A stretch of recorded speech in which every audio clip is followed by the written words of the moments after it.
నామానికి మహిమ కలుగుగాక. మీ అందరికి కూడా నా వందనాలు. యేసు ప్రభు వారు సిలువలో పలికిన 7వ మాట లూకా సువార్త 23:46 చదువుతున్నాం. అప్పుడు యేసు గొప్ప శబ్దంతో కేకవేసి, తండ్రి, నీ చేతికి నా ఆత్మను అప్పగించుకొనుచున్నానని ఆయన ఇలాగ చెప్పి ప్రాణము విడిచాను. దేవుడు సిలువలోని పలికిన 7వ మాట మనం చూసినట్లయితే, దేవుడు సృష్టిని సృష్టించినప్పుడు 6 దినములు సృష్టిని చేసి 7వ దినాన్ని విశ్రాంతి పొంది ఉన్నారు. అలాగే ఇక్కడ కూడా 6 మాటలు సమాప్తం చేసి 7వ మాటగా తండ్రి, నా ఆత్మను నీ చేతికి అప్పగించుచున్నాను అని చెప్పి ఉన్నారన్నమాట.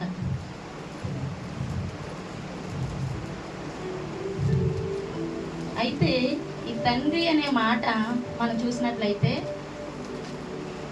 మొదటి మాట తండ్రి అని పిలుస్తున్నారు, అలాగే 7వ మాటగా తండ్రి అని పిలుస్తున్నారు. మధ్యలో ఆయన తండ్రి అని కాకుండా నా దేవా అని చెప్పేసి పిలుస్తున్నారు. ఎందుకు ఈ మధ్యలో ఆయన నా దేవా అన్నారు కదా, నా తండ్రి అని పిలవలేకపోయారంటే, మనుషులందరి భారం కూడా ఆయన మీద పడుతున్నప్పుడు, పాప భారం అంతా ఆయన మీద పడుతున్నప్పుడు దేవుడు యేసు ప్రభు తండ్రి అని కాకుండా దేవా దేవా నా చెయ్యి విడిచామని చెప్పేసి అన్నారు.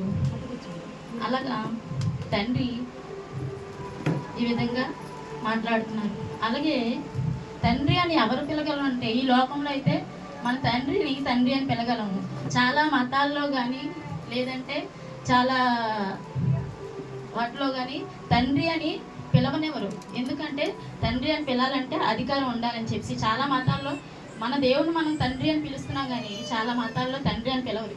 దేవుడు లేకపోతే భగవంతుడు లేకపోతే పరమాత్ముడు ఇలాగనే పిలవాలని ఉందన్నమాట.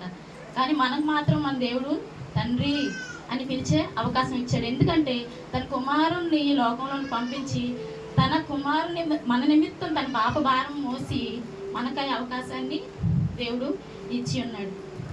అలాగే నా ఆత్మను నీకు అప్పగించుకొనుచున్నాను అని చెప్పేసి దేవుడు యేసు ప్రభు వారు చెప్తున్నారు. ఆత్మను అప్పగించుకోవడం అంటే ఇక్కడ దావీదు కూడా చెప్తున్నాడు. ఏంటి అంటే, తండ్రి, నా ఆత్మని నీ చేతికి అప్పగించుకొనుచున్నాను. అలాగే స్టెఫను కూడా తను మరణిస్తున్నప్పుడు అంటే రాళ్ళతో కొట్టినప్పుడు కూడా అదే మాట చెప్తున్నాడు. మనం చిన్న సమస్య వచ్చిందంటే ప్రార్థన మానేసి లేకపోతే ఏదో విధంగా దేవునికి దూరం అయిపోయి మనం అటు ఇటు సమస్యలతోని దేవునికి ప్రార్థన చేయలేము.